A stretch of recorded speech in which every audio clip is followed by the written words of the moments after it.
প্রথমে একটা কাগজ নাও, যার মাপ হবে 2/3। আচ্ছা, আমার কাগজটার মাপ হচ্ছে একদিকে 10 cm আর একদিকে 15 cm।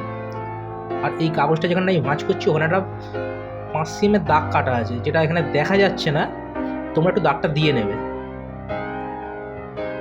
ওই দাগে মিলিয়ে একটা ভাঁজ করার পরে দ্বিতীয় ভাঁজটা আবার এই যে ভাঁজ দেখা যাচ্ছে ওই ভাঁজের সঙ্গে ঠেকিয়ে করে নেবে।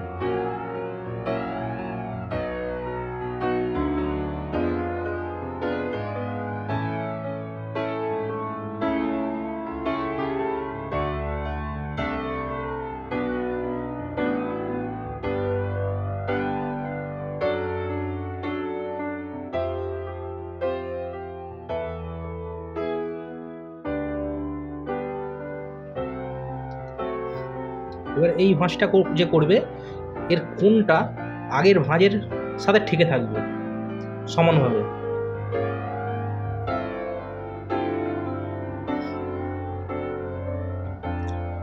আর এই ভাঁজগুলো করার সময় নিচের যে কাগজটা থাকবে নিচের কাগজটা চেপে ধরে রাখবে, যাতে নিচের কাগজটার ভাঁজটা অন্য দিক থেকে না হয়ে যায়।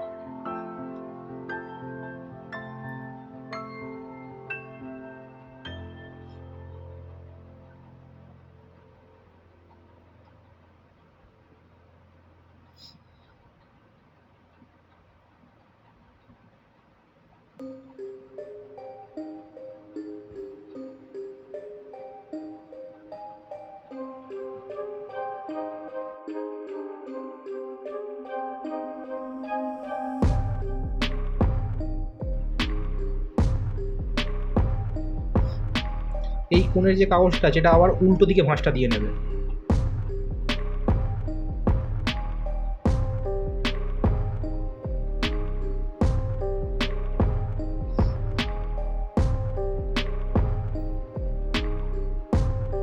এই কোণের ক্ষেত্রেও তাই, এটাকে ভিতর দিকটা ঢুকিয়ে দেবে।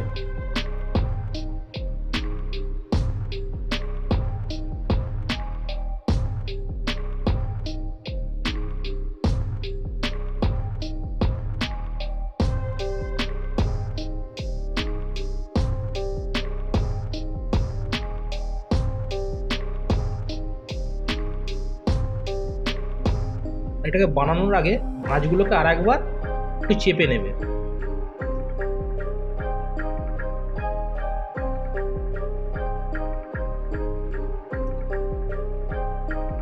তারপর এই ভাঁজটাকে এই দুটো ভাঁজের মাঝখানে আস্তে করে ঢোকানোর চেষ্টা করবে, না হলে অন্য দিকটা খুলে যাওয়ার ভয় আছে।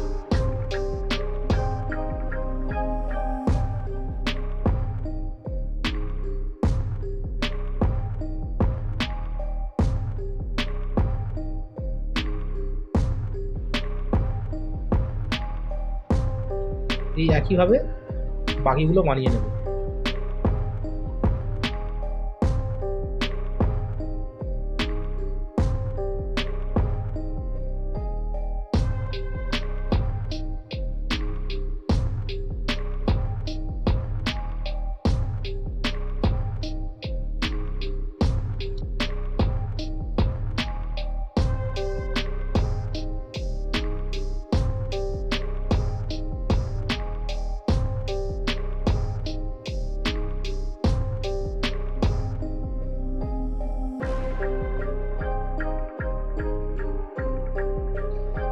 এইটাকে জোড়ার কাজটা একটু সাবধানে করবে, যেহেতু 3 কোণা তাই সামান্য শুধু ঠেকে থাকবে।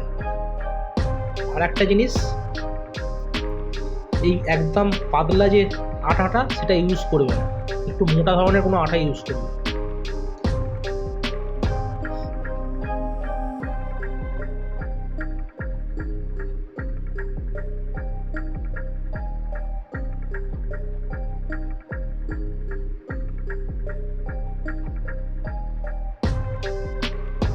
এটা একটু ধরে ধরে করবে যেন কোণের সঙ্গে সামান্য কোণটা ঠেকে থাকে।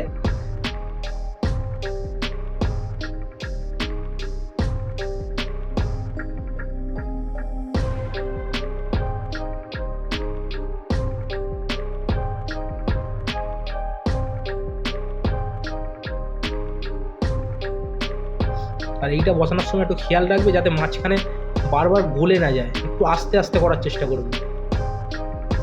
এরকমভাবে তোমরা যত রকমের কালার ইউজ করতে চাও ইউজ করতে পারো, একটু বুঝে বুঝে কোনখানে দিলে দেখতে ভালো লাগবে। যত বড় করতে চাও তত বড় করতে পারবে।